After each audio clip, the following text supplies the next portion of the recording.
teenagers or something that you're ministering to, but invite them in to see that marriage is not always roses and peaches and cream, and even if you have a good marriage, that it involves conflict, it involves dealing with sin and just putting up with each other in some regards. I mean, Paul talks about that in Colossians, just enduring with each other. Sometimes we just have to endure with our brothers and sisters, and the same is true of our spouse. I mean, there's just things you just, because of love, you just overlook. Like you literally just look past it and go, okay, well, we're just going to go on. And so helping people to see that, and that doesn't mean that you're ungodly or something because you have some level of conflict that you deal with and sin. So, I mean, that's pretty obvious stuff, I think, but what are your thoughts on that? Yeah, I just add to that two things. And one thing I think you kind of alluded to is stop elevating a theology of glory in marriage and to show that marriage is often hard. I actually think of when I was the Christian school that I went to, there was like one special chapel where there was a youth pastor at a large church had kind of got together the senior hires just along, because we typically, I think, had chapel with the junior hires together. And he had a talk about marriage and about waiting for marriage. And he said, if you wait till marriage, I can tell you, it'll be the best sex ever right in your wedding night. And you guys need to get married because, every day when you're married, every single day is the best day of your life.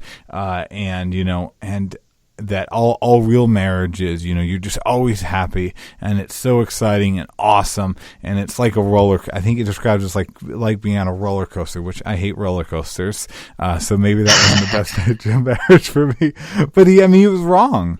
Marriage is hard sometimes. And, it is not about this kind of theology of glory and about it's not meant to be that kind of, thrill ride. It's hard work. It's life transformation. It hurts sometimes, and it's painful. At times it's amazing. And more often than not, for us, it's amazing.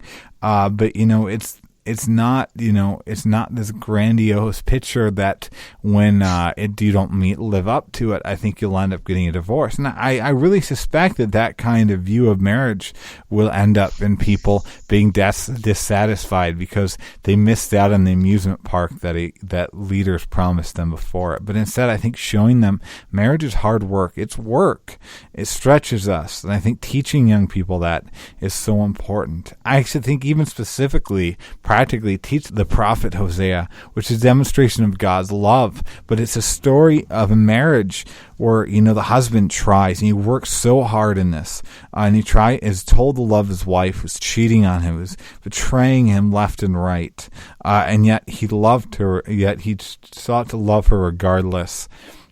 And I think that is such a demonstration of what real marriage will be, and that your love for your spouse should not be dependent upon how much they love you. Love is an action, and I think that kind of thing is going to shape people into those who give 100% rather than doing the 50-50 garbage that ends up leading to divorce all the time. It's good words. Yeah, and the whole critique of the purity movement, purity culture stuff, and Josh Harris was kind of just a poster boy for that. And now the criticism of it. But I guess I heard some of that kind of thing, like, oh, just wait, and then your sex will be great. But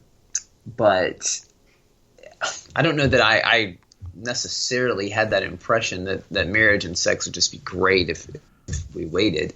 But yeah, I could see that if that was what was promised, and marriage is work. Any kind of relationship involves work, especially one that close of a nature. So good points. Absolutely. So, it's good discussion on a hard issue. And I do want to state for any listeners that have been divorced, that are going through divorce, again, this is not the unpardonable sin. God deeply cares about both parties involved, and that I want to encourage those going through a difficult situation like that to talk to biblically qualified, healthy elders and pastors at their local church, because nobody can help including this podcast. Nobody can help in this quite like a pastor and a shepherd within your body of Christ. Thank you for joining us for this episode of the Theological Family Ministry Podcast. If you have enjoyed this episode, please give us a review on iTunes and share the podcast with your friends on social media.